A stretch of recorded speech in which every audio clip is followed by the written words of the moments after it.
mote, né, para a vida, é algo importante para nós guardarmos para a vida. Mas aquele a quem muito foi dado, muito lhe será exigido, e aquele a quem muito se confia, muito mais lhe pedirão. A palavra do Senhor fala isso há milênios atrás, e fica a famosa frase do tio Ben no filme do Homem-Aranha, né? Com grandes poderes, vem grandes responsabilidades. Desde que você aprenda a lição, o que é importante é propagar o conhecimento e aprender em relação a isso. Então nós vamos estudar hoje a mordomia cristã. Aqui um exemplo de uma fala de Jesus Cristo, explicando ali aos seus discípulos e ao povo, em que como se constituía a mordomia cristã daquele tempo. E Deus nos confiou, ou Deus nos entregou a mordomia cristã como uma disciplina, como uma forma de nós nos portarmos enquanto servos dele. E essa mordomia, esse tratamento que nós já vamos estudar sobre o que é, ela envolve várias áreas da vida do cristão. A gente tem, e realmente a palavra do Senhor é mais aprofundada no que diz respeito a bens, mas nós temos muitas áreas onde se aplica a mordomia cristã, começando, claro, pelos bens materiais, pelos bens espirituais, que nós vamos entender o que são os bens espirituais hoje, as pessoas, o nosso ministério, os negócios, enfim, tudo aquilo que Deus nos confia enquanto servos dele faz parte daquilo que consiste a mordomia cristã. Então vamos para os conceitos de mordomia. Como nós estudamos na aula passada, a última lição da Escola Bíblica Dominical, e as EBDs costumam ser longas aulas mais longas, nós tivemos muita leitura, tivemos muita volta à revista. Aqui, como o estudo tem sido montado pela gente, o estudo vai ser mais curto, vai ser mais objetivo, vai ser mais com tópicos. Mas algumas coisas a gente tem que ler, não tem fuga. Conceito de mordomia, mordomo. A palavra vem do latim, major domo, e significa o criado maior da casa, o criado, o servo maior da casa, administrador dos bens de uma casa, ou econômico, a pessoa que cursa economia ou que exerce atividade de econômico, talvez de outra economia caiba mais, é também um econômico e também um bom mordomo. Então, o criado, o servo maior, o administrador dos bens de uma casa, ou o econômico, a pessoa que trata da economia, da boa gestão de recursos, é o significado de mordomo, origem latina. Essa definição você vai na Bíblia, a função aparece diversas vezes como encarregado administrativo dos bens de um grande proprietário de terras. Quem sabe um exemplo de mordomo do Antigo Testamento? Exemplo prático. José na casa de Potifar. José. Neemias. São dois ótimos exemplos de mordomos. Neemias continuou mordomo, só que do Senhor, quando ele fez isso, ele continuou. Outro exemplo, administrador, mordomos de pessoas para Deus. Os líderes espirituais têm maior responsabilidade perante o Senhor na igreja. Lucas 12, 48. Mordomia. A palavra significa cargo ou ofício do mordomo. Mordomar. Mordomia é o ofício de que alguém que é mordomo. A mordomia é o ofício de alguém que administra. Quem administra aquilo que o Senhor lhe confiou necessariamente é mordomo. Nós não temos a opção, enquanto cristãos, de sermos ou não mordomos. Nós temos a chance de sermos bons ou maus mordomos, mas a opção nós já somos, simplesmente porque Deus nos delegou tantas e tantas coisas, enquanto bens materiais, bens espirituais, pessoas a gerir, recursos a gerir, até a nossa própria fé. Então nós não temos, enquanto cristãos, a opção, não, você é mordomo. Você pode ser um péssimo mordomo, você pode ser um bom mordomo. Essa é a decisão que vem. A palavra mordomia, cara, fez mordomado, sua origem está no termo grego oikonomia, que também é o mesmo termo usado para surgir. E que ser mordomo tem que ser uma pessoa de extrema confiança. Extrema confiança e alta habilidade. Você não pode com o gestor dele. Economia, ou seja, por isso encontramos em alguns textos do Novo Testamento, como na parábola do mordomo infiel. Veja bem, a origem sugestiva e igual, tanto da economia quanto da mordomia, não são uma mera coincidência, mas é porque na época em que se surgiram esses termos, eles se cunharam no vocabulário popular, era muito importante que todo administrador soubesse administrar bem. Hoje, vai parar para observar a nossa sociedade, quantas pessoas têm a função de administrador, não a formação acadêmica, mas a função de administrador, administrador de pessoas, administrador público, administrador privado, empresas, e exerce mal essa função. Era muito importante que a economia, saber gerir recursos e lidar com recursos, acompanhasse a função de administração. E é muito importante para nós, como cristãos, entendermos primeiro isso, que a função de administração exige a habilidade de gerir os recursos que nosso Deus nos entrega. Olha que relevância.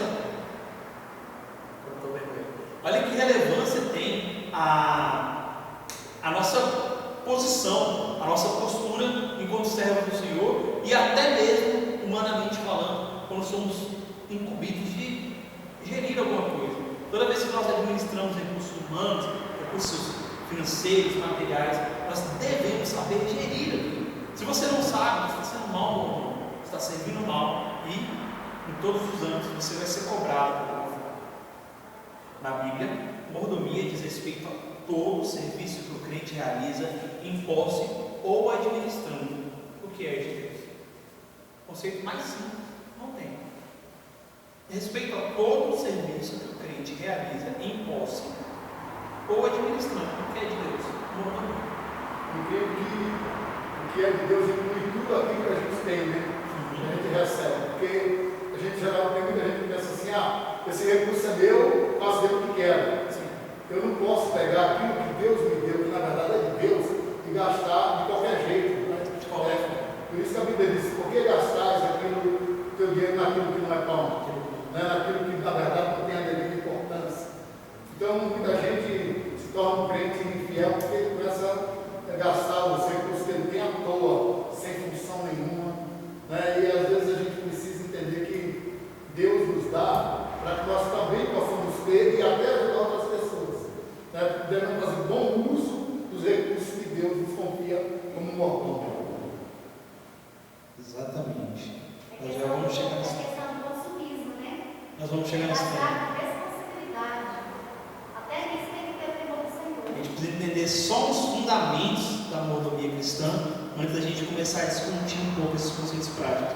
Um exemplo aqui, bíblico muito interessante, acerca da mordomia, vai em Lucas capítulo 16, verso 2. Então, mandando-o chamar, lhe disse a parábola do administrador infiel, contada por Jesus.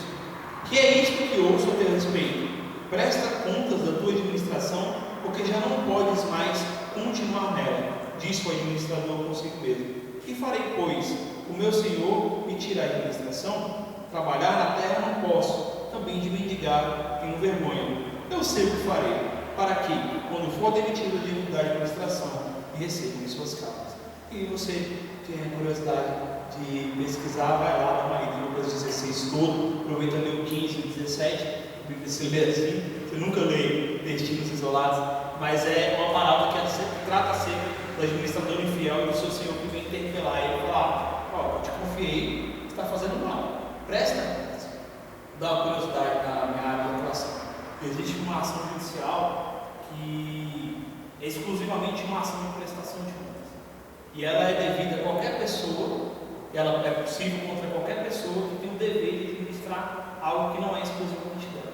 Acontece muito em Brasília com o síndico. Toda vez que o síndico sai de uma gestão, por acaso as contas lá do condomínio estão batendo no que entrou e no que foi investido, aí o pessoal move uma ação de prestação de contas. Aí também é uma ação que serve a gestores de fundos financeiros, porque aí é um pouco mais complicado, mas é muito comum você entender isso com o síndico. Toda vez que você administrar algo que é de todos, algo que é de alguém além de você, você tem o dever de prestar contas em relação a isso. Mordomia implica amor. Esse título aí foi eu que fui inventando, tá pessoal? Antes da gente entender o que significa a mordomia cristã, vale a pena a gente dar uma voltada na aula de semana passada e entender que tudo que envolve o fruto do Espírito na vida do cristão, tudo que envolve a ação, ou seja, o fruto enquanto resultado da ação do Espírito na vida do cristão, ali a quatro mãos daquele que se propõe a isso, necessariamente precisa de amor, precisa de manifestação de amor. E quando você faz simplesmente a coisa certa, não amando, não é fruto do Espírito, é ética. Voltando para hoje, para que a nossa mordomia cristã, ou a nossa boa gestão daquilo que Deus nos entrega enquanto cargos, pessoas, coisas que nós temos, seja eficaz, seja efetivamente uma mordomia cristã, não simplesmente uma boa administração, é necessário o amor. Para isso, você está com a Bíblia, abre Mateus 22.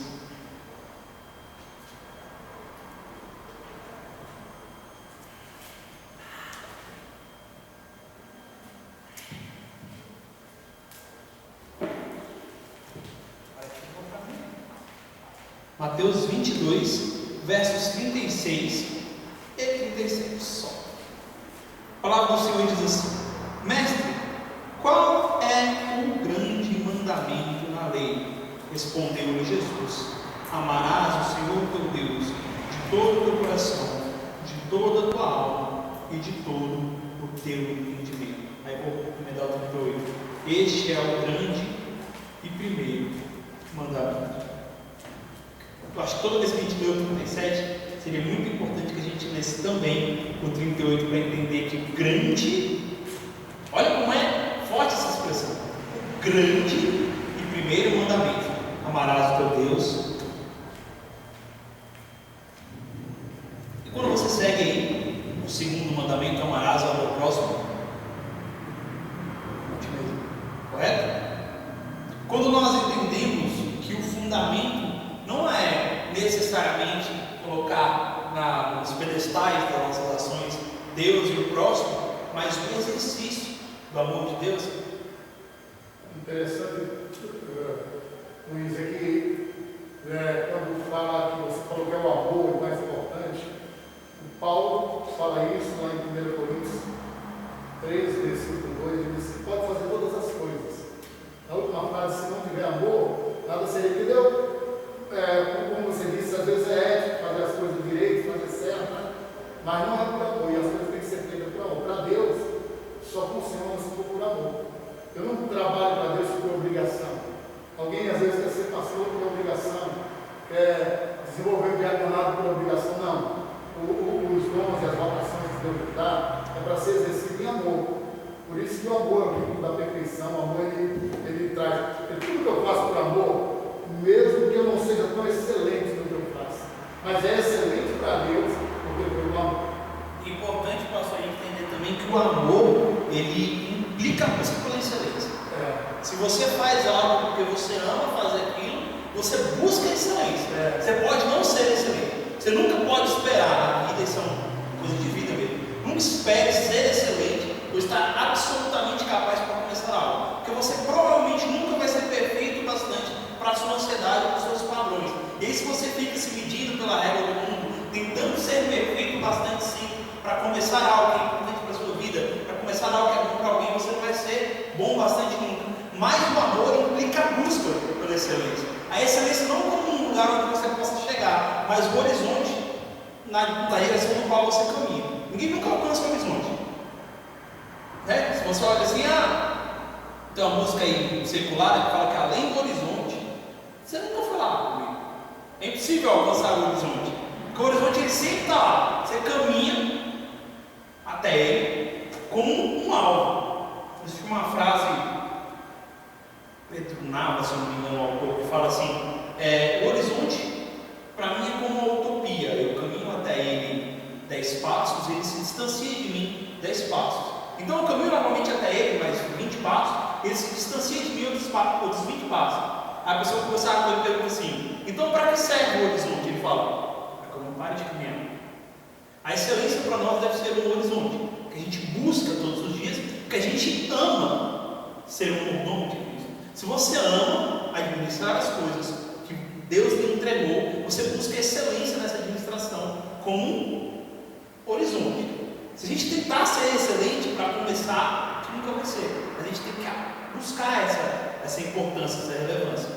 E por que o amor é tão importante? Toda vez que a gente vai estudar algo na Bíblia, algo que as palavras de Deus nos ensinam, se a gente quer realmente guardar isso no nosso coração, a gente precisa encontrar os fundamentos daquilo. Ou seja, onde estão colocadas as colunas daquela informação. Porque simplesmente repetir um texto, repetir uma máxima, a gente pode decorar esse texto, essa máxima. Mas quando a gente precisa explicar, esmiuçar, a gente precisa entender a base de tudo. E a base de tudo no Evangelho, de alguma forma prática, é o amor.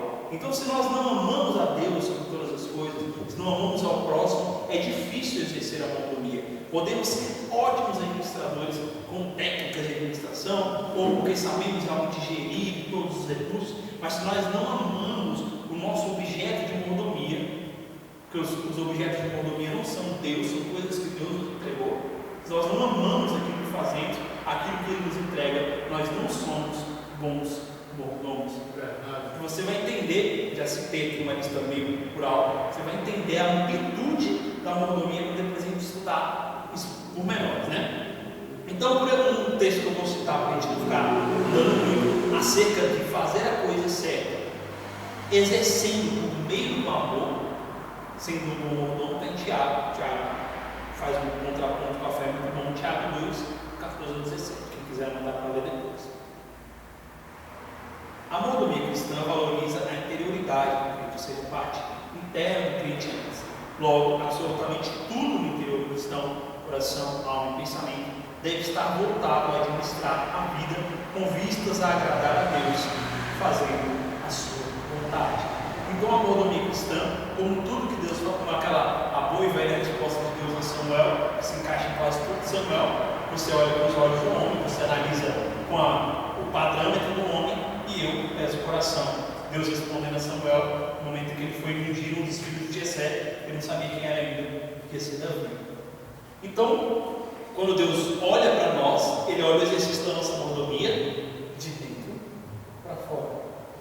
É engraçado, porque se a gente for um pouco para os contextos da psicologia, em alguns pontos, é possível a gente internalizar um comportamento ou alguma coisa que a gente acredita do fora para dentro, exercendo uma atividade, aprender a gostar de fazer aquilo. A pessoa que não gostava de fazer exercício, começou a fazer exercício, se tornou praticamente o que as pessoas falam viciado, né? Ótimo vício para se ter. A pessoa que odiava ler, ela começou a ler. Ninguém se torna um machadinho assinando de um dia. Eu resolvi que agora eu vou ler amanhã e vai lá, compra 5 livros e quer ler 1 hora no dia seguinte. Você se cansa no primeiro dia, pula no segundo, lê quase nada no terceiro e desiste no último ano. É isso que acontece. Mas você começa a ler um pouquinho, começa a ler devagar, começa a se desenvolver, você toma gosto pela leitura. Você pode internalizar um comportamento fora para dentro, mas quando Deus avalia a nossa mordomia, Ele avalia de dentro para fora. Então, o que tem no nosso coração que serve? O que tem no nosso coração que administra? O que tem no nosso coração que é responsável por aquilo que Deus deu nas nossas mãos? Será que nós tratamos o que tratamos ou fazemos as nossas coisas, lidamos com as pessoas, porque Deus nos entregou elas como um ativo, como um bem a gerir, algo a cuidar com zelo, porque não é nosso? Ou será que nós fazemos a coisa certa, mas só fazemos porque não queremos problema, só fazemos porque queremos ter uma boa condição financeira, só fazemos porque nós queremos cultivar bons relacionamentos profissionais e sociais? Essa pergunta é muito grande. O que nos move, nosso combustível, deve ser o amor. Se nós amamos aquilo que Deus nos entregou e amamos o fato de estarmos ali como administradores de Deus, servos de Deus e administradores, nós fazemos aquilo por amor. E aí, do fundamento da base, aquilo que a gente faz começa a dar certo. Isso vira chave. O que acontece? A mordomia, primeiro, dos bens espirituais. Os bens espirituais são os recursos e os meios confiados por Deus à igreja de instituição, e as pessoas que compõem a igreja. Um exemplo de bem espiritual que você não vai fazer o link na hora: dom espiritual. O dom de falar em línguas, o dom de profetizar, os dons de curar. Os dons que são entregues por Deus são bens, são ativos espirituais que Deus nos entrega para que nós façamos bom uso dele. A palavra de Deus nos diz que os dons e as vocações são irrevogáveis. Por isso, o dom que Deus nos entrega é um bem que Ele nos entrega, Ele não tira de nós, porque nós nos afastamos de Deus, mas nós vamos prestar contas daquilo que Ele nos entrega enquanto dom. Olha a profundidade e a responsabilidade que isso é, porque algumas pessoas, às vezes, numa corrida de fé, um grande momento de fé acesa e vontade de crescer na presença de Deus, pede dons. Senhor, me dá dons, eu quero ser usado por cura, eu quero ser usado na palavra, eu quero dom de profecia, eu quero, Deus vai entrega, aí a pessoa passa pela primeira crise de fé. Se você não passou por pelo menos uns 3, 4 crises de fé, você talvez ainda assim adequa aos nossos objetivos. Todo crente passa por crise de fé, não existe super crente, não existe super-herói, não existe super pastor, não existe nada, todo mundo passa por crise de fé. Aí quando essa pessoa passa pela primeira crise de fé, ao invés dela se achegar a Deus para se recuperar, o que ela faz? Se afasta de Deus. Perdeu os dons que Deus entregou? Não, mas vai responder por eles. Os bens? Incrível que a mordomia, é uma coisa interessante na mordomia, professor, é que a mordomia ela é só exercida nesse plano que nós vivemos. No céu não precisa de mordomia. Eclesiastes 9, se não me engano 10, diz uma coisa interessante: tudo, fazer tudo conforme as forças, porque para além do vai não tem projeto nenhum menor. Quer dizer, mordomia é exercida aqui, para Deus aqui, em relação ao meu irmão, em relação ao serviço do rei, em relação ao cuidado das coisas. A mordomia só é possível na terra. Na terra, porque eu lembro que uma vez eu assisti um pregador ele falando para a igreja que você vai muito mais essa mordomia no céu, não. No céu é só adoração, nenhum dom. O amor já está implícito, o dom do amor vai subir, o amor não se apaga, porque o amor é Deus, já está. Alguém diz, o dom do louvor vai subir, não, o louvor a gente vai louvar com prazer, não precisa de dom lá, não precisa de nada disso. Lá só nós estamos na presença de Deus, já é o suficiente. Os dons foram servidos para a edificação da igreja, do povo aqui na terra. São usados para edificação. Justamente, o mordomia não tem essa função. Para isso que ele é distribuído, não para a gente falar, né? Um dom, esse é um dom que Deus entrega a todos os seus filhos, mas esse especificamente é objeto de uma mordomia para a maioria deles, é a fé. A fé é um bem espiritual. A fé é algo que Deus nos entrega para que nós façamos uso dela. Mas até que ponto nós fazemos bom uso da nossa fé? Eu não digo da crença religiosa, eu digo da fé. A fé de Hebreus 11. Eu anotei aqui para citar, não precisa nem abrir, acho que todo mundo consegue ficar de cabeça o que diz em Hebreus 11. O ato de um bom administrador de coisas que não lhe pertencem necessariamente passa por seguir ordens do proprietário ou por buscar atender os interesses do proprietário. Toda vez que você administra algo que não é seu, você necessariamente precisa atender os interesses do dono. Se você aluga um imóvel, você tem responsabilidade com relação àquele imóvel. Talvez não quanto à estrutura de reformas, você precisa manter ele em boas condições. Se você não pode usar aquele imóvel para a destinação diversa daquele que foi construído, você aluga uma casa, um imóvel residencial e resolve que você quer abrir uma venda dentro daquela casa, você pode ter problema com o seu locador. Por quê? Porque você não deveria usar aquele imóvel para abrir uma venda. Aquele imóvel é para ser usado de forma residencial, a não ser que ele aceite um contratinho falando, não pode abrir um negócio aí dentro, pode operar uma grande reforma. Toda vez que você está administrando algo que não é seu, você necessariamente precisa procurar atender os interesses do proprietário. E quando alguém exerce a fé enquanto um bem espiritual, quando o dono, ele usa essa fé para atender os interesses do dono dessa fé. E isso é muito profundo, porque quando nós usamos aquilo que Deus nos deu para atender exclusivamente os nossos interesses, nós somos gananciosos, nós somos maus administradores. Mas quando nós confiamos nos interesses de Deus, nós estamos exercendo uma boa fé. Deus não trabalha por linhas naturais, necessariamente. O campo do possível, o ambiente do possível, é nosso. É nossa responsabilidade. É verdade. Não adianta você olhar para Deus e falar, Senhor, eu queria tanto acordar mais cedo. É o campo possível, é sua responsabilidade. Fico pensando que Deus vai parar a reunião das 8 com os anjos no céu para falar assim, fulano, bom dia. conscrito, né? Não vai. Eu faço a brincadeira, mas quantas coisas estão dentro do campo do possível e nós queremos delegar essa função ao nosso Deus. Por outro lado, quando Deus exige de nós um exercício de fé, e é aqui que eu quero chegar, Ele exige de nós algo que não está dentro da nossa possibilidade. Se está dentro da nossa capacidade, é responsabilidade, é seu, está no seu colo, é decisão sua, se sim ou se não. Mas quando Deus exige de nós um exercício de fé, Ele exige que nós tomemos ações e façamos escolhas, acreditando em algo que é possível e está fora da nossa parede, está longe do alcance do nosso braço, está fora da nossa capacidade humana. Ele fala: olha, pisa ali. É o exemplo do pastor Lucinho, né? Ele falou assim: fé é o quê? É você dar o passo antes de Deus colocar o chão. Você pisa, Deus é um vazio. Estou falando para pisar, querido. É tanto que na palavra fala, fala assim, põe de pé, fala aí contigo, né? Que Jesus fala, né? Na Bíblia da minha avó tem: faça a tua parte que eu te evitarei. Mas está escrito só na dela, acho que foi nota de rodapé.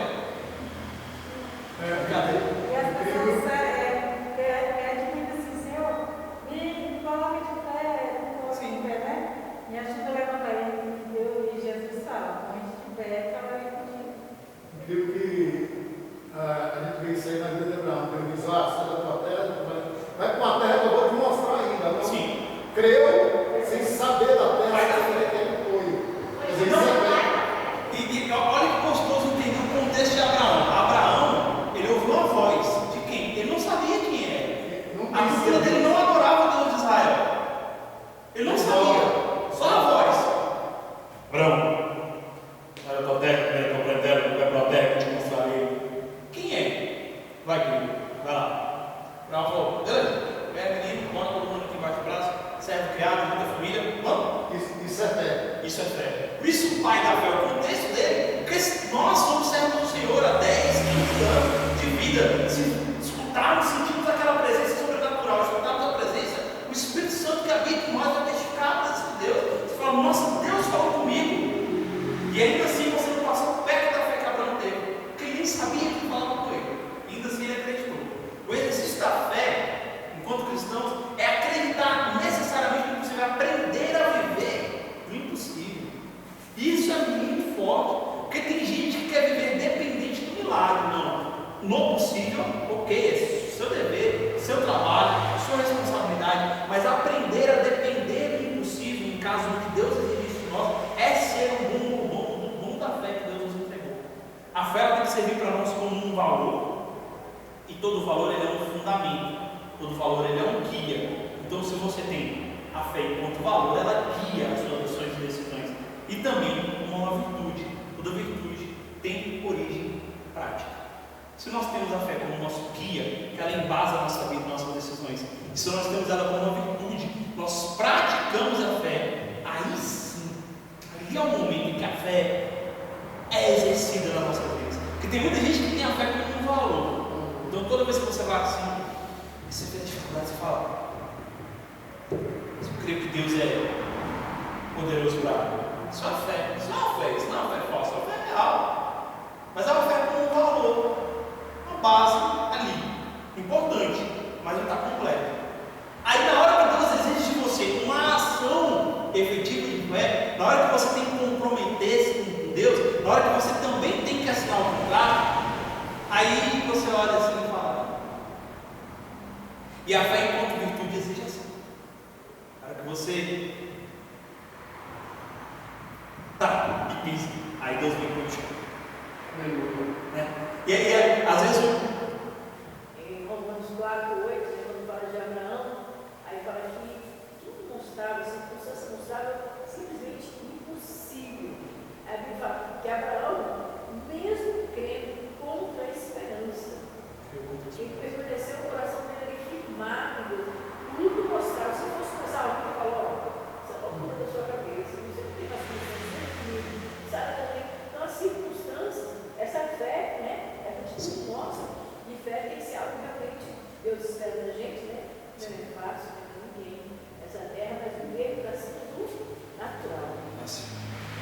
o exercício da fé até quando o pessoal fala território militar, né?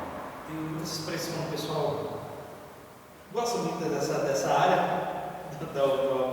brincadeira.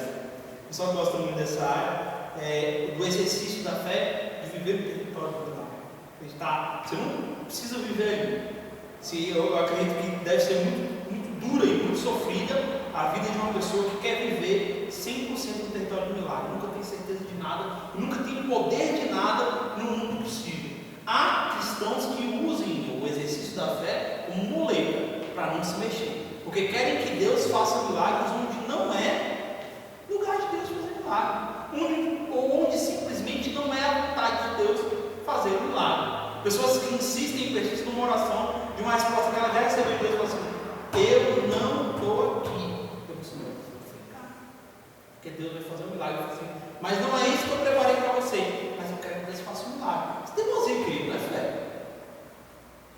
É bobeira. A gente tem que entender que o exercício da fé, a fé que Deus nos entregou, é uma fé racional, é uma fé meditada. A fé, sei o que, a fé nossa fé tem fundamento. Agora não vai ter fundamento, dá trabalho entender. Olha isso aqui. A palavra já disse que a fé é fundamento, né? Firme fundamento. Olha a coisa da Bíblia. Olha o tanto que a gente tem que aprender, buscar e se afadigar para entender onde está fundada a nossa fé. Nossa fé ela não está na energia que emana da terra, na paz, amor, logo. A fé está aqui, ó. Tem palavra, tem Bíblia, tem fundamento, tem de onde a gente aprender. E a fé é um bem espiritual. E se nós usamos bem a nossa fé, agimos como bons mordomos. Para fechar, passando para o próximo para enrolar muito. A mordomia, essa aqui é onde o pessoal tem assunto, tem muita coisa na Bíblia também. A mordomia de bens materiais. Não exclusivamente algo que for dar conta, mas a mordomia de tudo aquilo que Deus nos coloca enquanto bens materiais. Posses, casas, carros. Vou falar logo no plural para profetizar na sua vida. Casas, carros, roupas, né? Dinheiro, investimentos, ações. Tem que falar assim. Tudo aquilo que Deus nos entrega enquanto bens materiais é uma concessão de Deus. E olha, apesar de ser um tema que hoje, pelo menos na nossa igreja, tenho certeza, mas eu considero que é muito menos tabu nas igrejas hoje falar de dízimos e ofertas. Eu acho que o escorpião do bolso de muitos irmãos morreu pela fé. Ainda assim, é um tema muito difícil de se colocar em prática. Lembra que a gente acabou de falar de fundamento em prática? O fato das pessoas entenderem dentro das igrejas que os dízimos e as ofertas, e mais do que isso, a boa administração dos bens, faz parte de uma adoração saudável a Deus de ser um bom administrador. Entender, todo mundo entende, todo mundo, mas a maioria absoluta das pessoas entende. Mas praticar isso é muito difícil. E agora, eu vou te dar um exemplo um pouco duro, mas que você tem que entender. Não existe compra pela fé daquilo que Deus não mandou comprar. Você tem que entender, que o Ministério puxou agora há pouco, que o impulso consumista também chega no cristão. E quando Deus não mandou comprar, você não pode fundar o seu impulso consumista em uma aparente fé. Não é porque a gente deseja algo que a gente precisa de algo. Não é porque a gente deseja algo que a gente fez por merecer algo. E não é porque a gente quer que alguma coisa aconteça, quer ter algo. A gente é capaz de manter aquilo. Crédito na praça para comprar um BMW, eu acredito que a maioria de nós tem. Hoje em dia, a gente vai sair do boleto, olha o tamanho de uma Bíblia, né? Para poder pagar. Quando terminar de pagar, a BMW está no ferro velho. Mas crédito você tem. Você já parou para pesquisar quanto custa manter? Já parou para pensar quanto custa manter um carro alemão desse no BMW? Verdade. Troca de óleo, troca de peças. Eu lembro de um senhor que uma vez eu vi, admirava muito ele, um dos desses motivos que ele gostava de bons carros, e ele falou que ele parou de vender um Audi que ele tinha. Quando ele falou o preço do Audi, eu falei: você pensava que era mais caro esse carro? Ele é, mas esse valor aqui, mais ou menos quase R$5.000, foi uma revisão. Eu falei, entendi. Às vezes o carro estava dentro do orçamento da pessoa, mas a revisão é caro. Aquele carro da mulher, eu não, é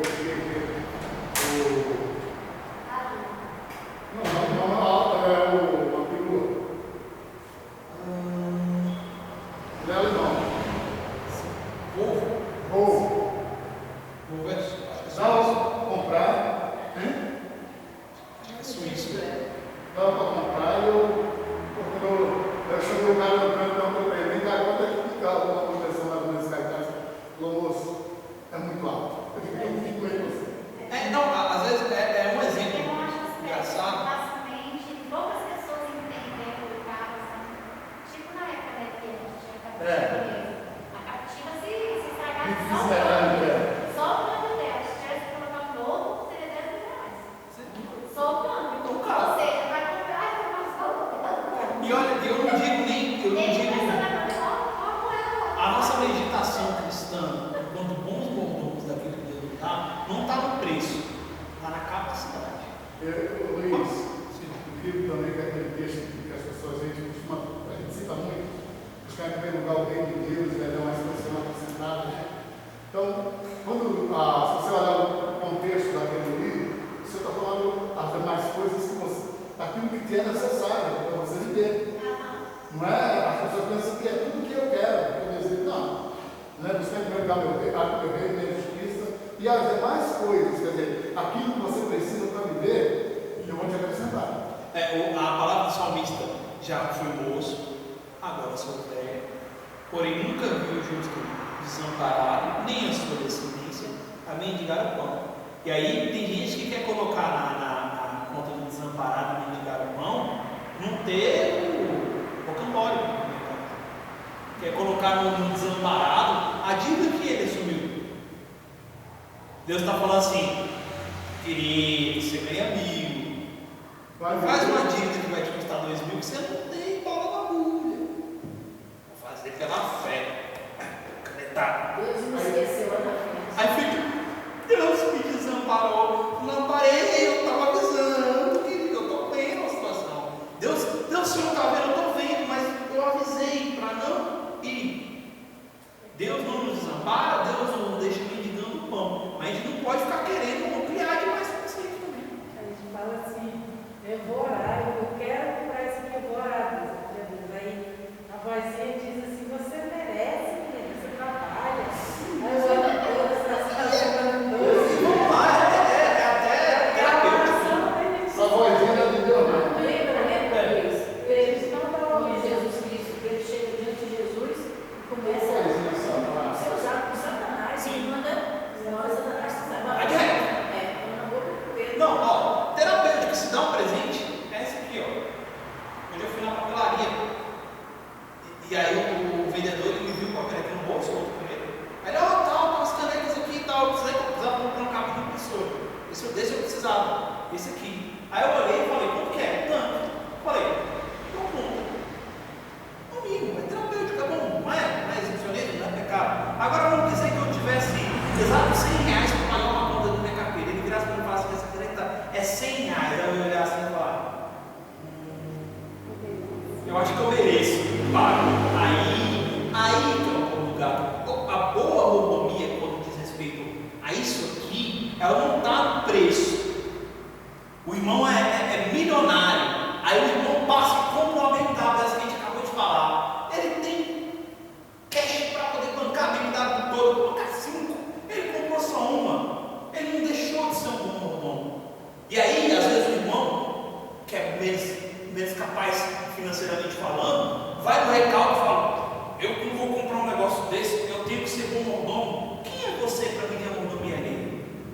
A gente só tem regra para nos medir nesse sentido. Se ele foi dentro da capacidade daquilo que Deus entregou a ele, não deixou de ser um bom mordomo. Essa tem que ser a nossa meditação, principalmente na questão financeira. Eu estou dando um passo que a minha perna consegue, sim. Agora, outra questão é quando a gente volta lá no tópico da fé que a gente acabou de passar, e Deus fala, ó, dê passo de fé. O filme que minha mãe assistiu, ela me contou, não assisti, mas eu gravei porque eu não consigo ver o filme. uma senhora vai adquirir um veículo e ela vai na concessionária. Ela não tem o da janta no bolso, mas ela vai na concessionária e vai. Abre aquela técnica do. Hoje eu consegui um desconto bom no negócio dessa técnica aí. Eu olhei assim e falei assim: quanto que é? Tanto. Você não tem, você tem à vista. Sabe? Mas hoje eu tinha uma galera do Rapidinho desconto bom, não sabe assim, ó. E a vista de desconto? Rapaz, mas sabe o quê? Quando Deus te manda dar um passo de fé que envolve a sua área financeira, são outros 500, mas a gente não pode trocar os pés pelas mãos, achar que tudo é fé naquilo que o pastor invocou no cristal. Por que a gente gasta dinheiro com aquilo que não é pão? É importante a gente entender que a gente precisa investir nossos recursos naquilo que é pão. Luiz, mas a saúde mental do povo está muito perdida na mídia. As pessoas se deixam levar. Isso é questão de carro, questão de televisão, questão de roupa. As pessoas veem que elas desejam desesperadamente porque fulano não quer viver também. Se você olhar, tem prestações de carros que seria prestações de plano de saúde. A pessoa como essa, ela não tem condições de pagar uma consulta particular, mas ela paga a prestação da consulta. Você vê, às vezes, o valor do bem de uma pessoa para outra, tem gente que é nômade digital. Aí vale a pena pagar uma construção da casa. Tem outra pessoa que ela quer criar raiz. Então, para ela é importante pagar uma construção da casa. Mas toda vez que a gente passa os pés pelas mãos e quer invocar de Deus uma postura naquilo que é nossa responsabilidade, é que as coisas começam a ficar difíceis. Porque você quer o quê? Eu quero. Você sabe que precisa do dinheiro para X, mas você quer gastar dinheiro em Y. E aí você vai pelo querer e não vai para precisar. E depois, Senhor, faz misericórdia, mas eu dei. Deus, eu queria, por exemplo, plano de saúde. Deus, eu queria pagar o plano de saúde, Senhor, não precisava pagar. Querido amado, eu dei o dinheiro do plano de saúde. Você pagou na BM. BM está lá linda, brilhando na sua garagem. Mas eu dei. Você poderia, mas é aquela. Sempre, a gente tem que botar a nossa boa mordomia para a nossa capacidade. No dia que Deus der a todos nós a chance de sermos milionários, nós pudermos, nós olharmos, nós estávamos numa mansão de 6 milhões de reais e tivermos 10 milhões de livros no banco para comprar, não é má mordomia comprar carro. É luxuoso, mas Deus me deu capacidade para isso. Agora, se você tem 10 e comprou uma mansão de 15, eu lembro isso quando passei aquela vez, não sei, muitos anos atrás, que a gente ia no banco sacar o disco, sacar as dinheiro para conta, hoje. que ele tem que sacar. Hoje, eu não vou no banco, é muito difícil entrar no banco só, outros bancos são pessoas, né? O BRB, aí eu lembro que quando eu chegava lá, eu entrava orando. Porque se o pagamento saía, eu tinha que devolver o dízimo, tinha que pagar as contas, e o dinheiro porque eu tinha feito cartão de crédito, cheque especial, tinha tudo. Cartão de crédito, eu lembro, tinha 8. Pareceu aquele filme do Leandro Rascunho. Aí quando eu chegava lá, eu falava, Deus, me ensina a administrar as minhas finanças, que na verdade é uma mordomia por aqui. Senhor, ensina-me a ser um bom mordomo daquilo que o Senhor. Vamos lá, para passar por dentro dessa parte dos bens materiais de forma rápida. Mordomia de bens materiais. Eu vou passando os textos, para a gente não demorar muito, e você vai anotando, se não entender, pode parar. Trabalho honesto. O trabalho é um bem material que Deus nos dá, a capacidade de trabalhar. Gênesis 3:19 e 1 Tessalonicenses 4:11. Trabalho honesto. Por que a trabalho honesto? Porque talvez, principalmente quem trabalha mais por ramo de negócios, mas também no funcionalismo público, você tem oportunidade, grandes oportunidades de fazer o errado. Eu tinha um professor na faculdade que falava assim: gente, se vocês não saírem daqui bons advogados, pelo menos vocês vão sair ótimos estelionatários.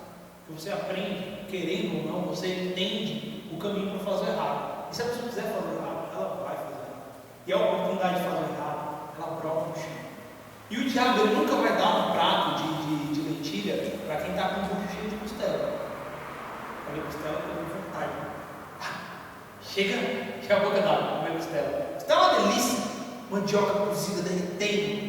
É bom, e você vai comer uma pratada. Aí vem alguém com lentilha e fala assim: quer lentilha? Você fala: não, meu querido, eu acabei de matar uma cuia de costela. Agora, quando você está parado de fome e sede, vem uma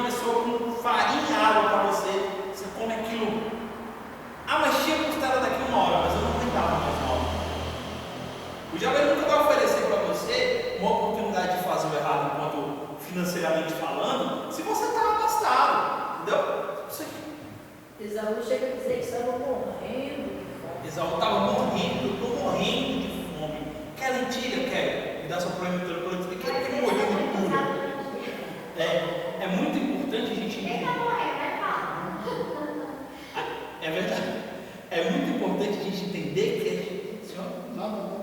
Só está aquecendo. Estou aquecendo, porque eu estou morrendo de frio. Está morrendo. É muito importante a gente entender que enquanto mordomos, bons mordomos, nós precisamos buscar o trabalho honesto.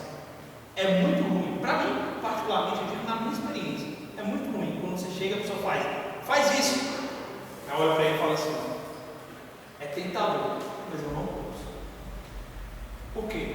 Porque eu tenho um fundamento que é tipo moral, humano, trabalho, eu tenho um fundamento de fé. Eu não posso me desviar disso aí, porque senão eu prefiro a minha tranquilidade no meu sono à noite do que esse lucro que você está me oferecendo. Então, o trabalho honesto é um bem que Deus nos entrega, a chance de crescer. E às vezes, dentro das tramas da vida, das tentações da vida, é exatamente nas provações que vencemos que Deus nos honra futuramente. Mas, olha, Ananias, Misael e Azarias, eles foram para a fornalha de fogo ardente para serem honrados por Deus. Eles foram até o limite do possível. Deus exigiu deles um passo de fé, e aí sim eles entraram no território do impossível para que Deus viesse os honrar depois. A palavra do Senhor, em algumas traduções do Instituto Teológico, relata que os homens que jogaram eles na fornalha de fogo morreram. Quem jogou morreu. E eles passearam. Então, Deus exigiu além daquilo ali. Exigiu deles. E muitas vezes Deus vai exigir de nós, e a vida vai exigir de nós, o diabo vai oferecer a nós pratos que estão ali dentro da nossa possibilidade, e exatamente dentro do nosso interesse. Conforto, prazer, Dalila, não a nossa, nada a ver.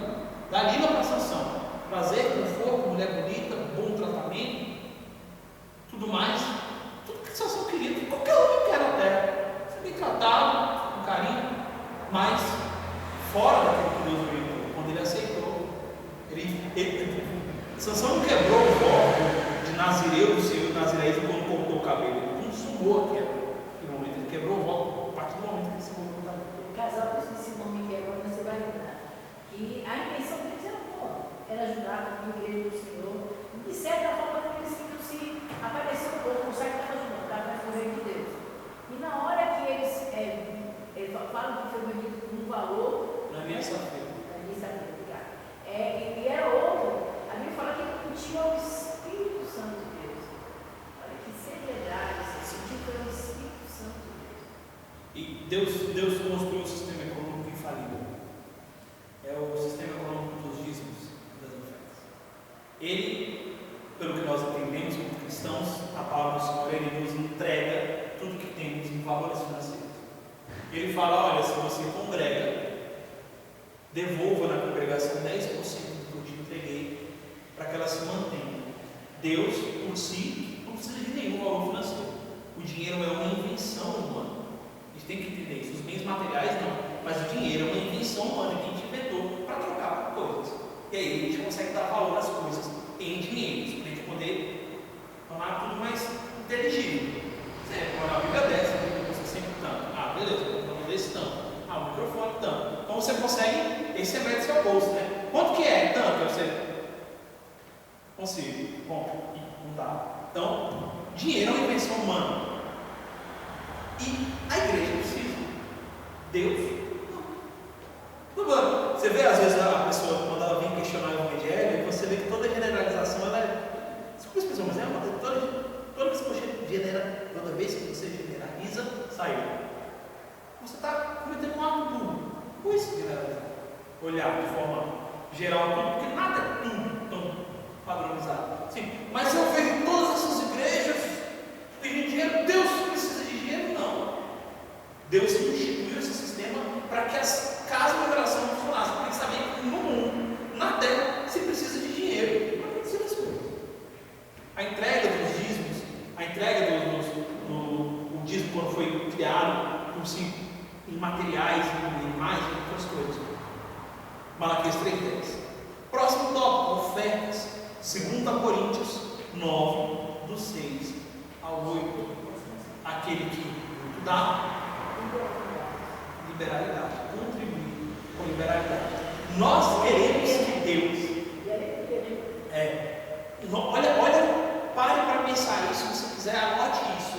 Nós queremos que Deus abra as comportas ou as portas do céu em nosso favor, mas nós não temos coragem, disposição ou vontade de abrir os nossos celeiros em favor da obra de Deus. E uma coisa necessariamente acompanha a outra. Deus dá em liberalidade para quem dá em liberalidade. Todo aquele que retém tem de Deus retido. O dízimo é cumprimento de obrigação e o excedente é exercício de fé. Quando nós seguramos para Deus, não que Deus trave nossa vida, mas Deus não corresponde. Há ainda assim no Evangelho, de certa forma, meritocracia, um mérito. Você recebe de acordo com aquilo que você entrega. Entregar com liberalidade, oferta. Não que você tenha que entregar para se matar ou alguma coisa assim. Deus não está querendo, como a gente vê às vezes até, vai para a mídia de igrejas que querem tomar todos os bens da pessoa. Mas quando você tem disposição em dar, e a disposição em dar não está necessariamente apenas nas ofertas ou nos seus bens materiais, mas na disposição em exercer o Evangelho que entrega, que tem desapego, não desapego de descuido. Se eu desapegar do meu carro, deixa aberto ali, quem quiser mexer, mexe. Se eu desapegar do computador, mexe assim. Não, é um desapego de entender que aquilo pertence a você, humanamente falando, mas serve a um propósito maior, a Deus, como você serve a Deus. O seu carro tem que servir a Deus, o seu computador tem que servir a Deus, a sua profissão tem que servir a Deus. Isso também é dar com liberalidade, é você entregar ao propósito divino mais que isso. O exemplo simples, às vezes, quando você pode contribuir com a cesta básica, e aí você chega no mercado e você vai falar assim: poxa, eu vou levar alguma coisa para a cesta básica, é importante ajudar a cesta básica. Passa um arroz, pega uma marca famosa, tio Urbano, tio João, arborizados, cheiro bom de arroz, estou com fome. Aquele cheiro bom de arroz. Aí você olha aquele arroz tipo 12, tá só farinha dentro do saco. Vou levar isso aqui para vocês. Aí Jesus multiplica nos meus celeiros. Você tinha condição de dar um igual? Tinha. Então dá. Não custa tanto. Deus usa. Quer ser honrado por Deus? Eu quero ser honrado financeiramente pelo Senhor. Então honre a Deus financeiramente. Pense na igreja como uma segunda casa. Pense na obra de Deus, nas coisas de Deus como uma segunda casa, onde é possível investir. Não que você tenha que fazer aquelas ofertas de fé, onde é possível fazer sempre, o tempo todo se comprometendo, mas entenda que a casa de Deus é um lugar a ser mantido, e o reino de Deus, a obra de Deus, para além dessas paredes ou das contas da igreja, também merece um investimento em disposição. Seja daquele alimento que você fornece a uma pessoa que está com fome na rua, que é um ato que faz até você se sentir bem, se sentir uma boa pessoa, seja da questão financeira onde você contribui, seja do projeto social da igreja, ou de uma igreja em que você participa, seja da forma como você pode, mas dar com liberalidade e ter a disposição de entregar para Deus as suas coisas, a sua profissão, o seu serviço. Uma coisa que eu tenho prazer em fazer quando tenho essa oportunidade, agora não pode aglomerar ninguém. Às vezes não tem, vai ter um atendimento social dia tal em tal lugar. Quem se dispõe? Pode me colocar na lista. Porque quer fazer nome. Gente, se engana o profissional da minha área que acha que nesse tipo de atendimento social vai fazer nome de alguma coisa. Ninguém ali tem potencial para ser seu cliente, não tem condição de acabar com o custo da sua profissão. Você vai ali por quê? Porque é bom. Porque é bom ajudar. Porque é como você pode contribuir. Até quanto não simplesmente a nossa entrada financeira, mas a nossa profissão serve a Deus. Aquilo que fazemos de vida serve a Deus. Até que ponto nossa nós adoramos a Deus com a nossa vida terrena? Ou será que a gente separa, sintoniza legal? Casa é lugar de família e descanso, trabalho é lugar de trabalho, igreja é lugar de Deus. Fora da igreja não é lugar de Deus. Não existe isso para mim. É Deus. Isso é legal. Até sair disso tudo. Próximo. Diligência versus dinheiro fácil. Diligência seria sabedoria. Provérbios 28:20.